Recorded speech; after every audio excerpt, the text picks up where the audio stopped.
People.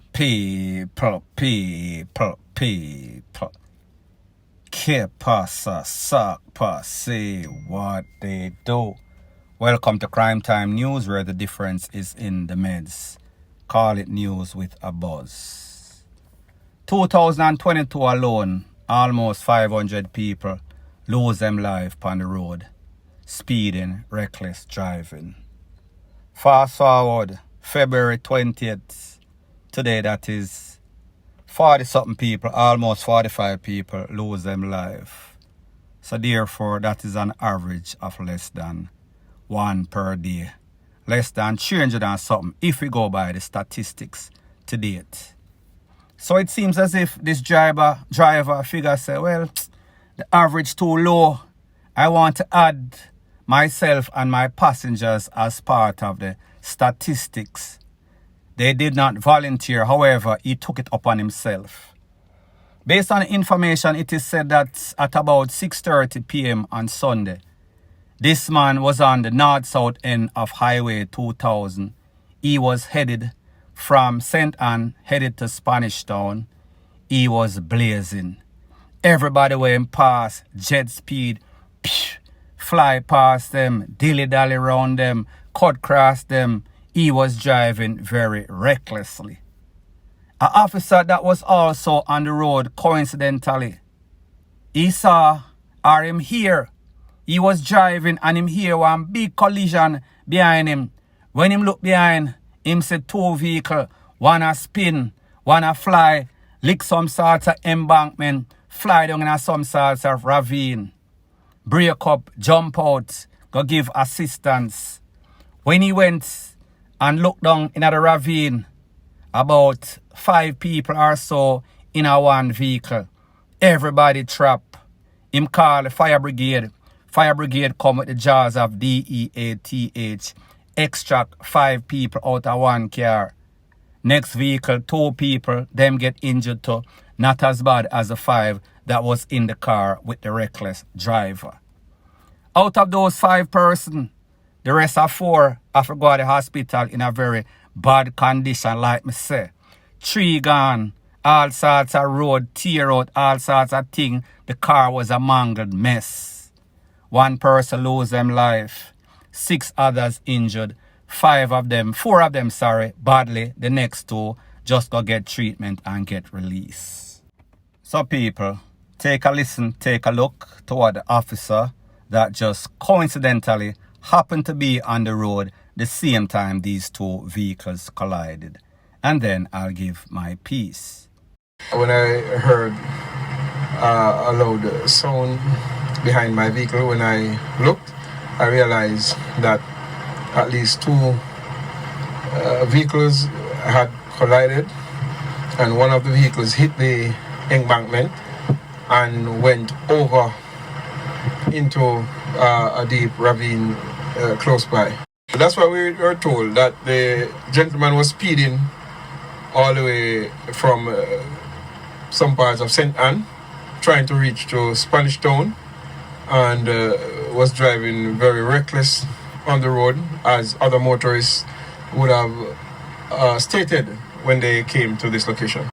They managed to extract 5 persons from the ravine, and 4 of them were transported to the hospital.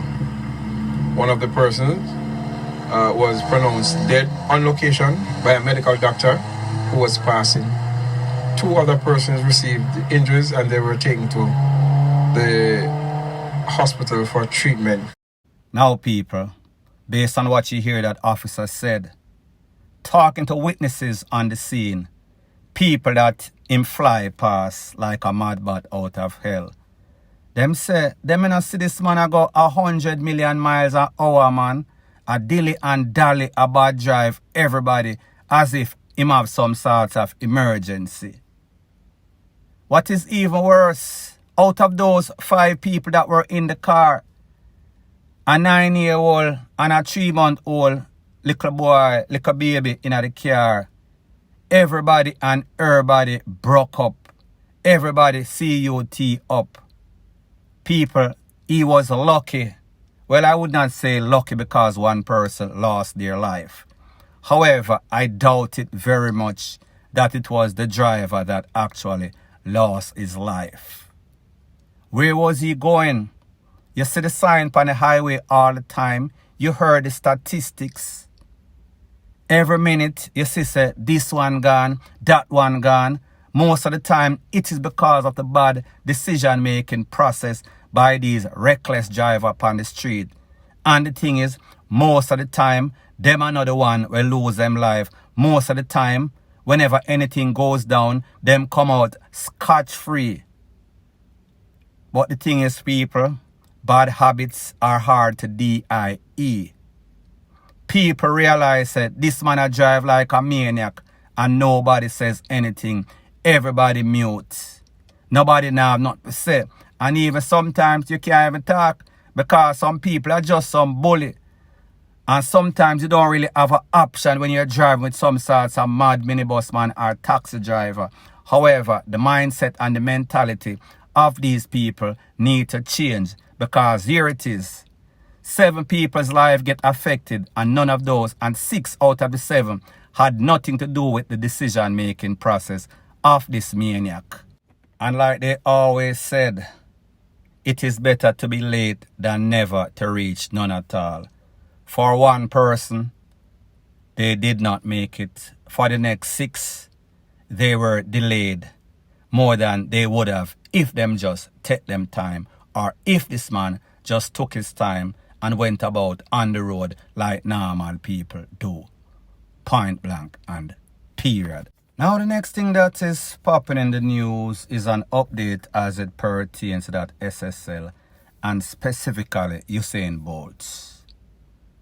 A couple of days ago we heard that the lawyer for Usain Bolt made a couple of court orders. This is the details on one of those court orders. There is an injunction that was filed by his lawyers, and that injunction says that they are going to freeze all assets of Miss Panton, Jean Panton, that is the scapegoat, notorious thief. However, she's the only name that has been popping up since this scandal came through in the media. What this means is that not that she has $6 million worth of asset that they know about. What this injunction simply means is that because of money that were stolen from Usain Bolt, and I am going to try to give you how they came up with that figure. The investigators had said that there was an account named Wellgen, which is the mother and father of Usain Bolt, that was formed in St. Lucia. The person or the 2 signatures on that account was Jean Panton as the manager. And next signature was Norman Peart, which is Usain Bolt's ex-manager. However, the investigators have since come up or concluded that that signature was frauded. So therefore, Jean Panton is the sole person as the signature. Pretty much she signed both of them.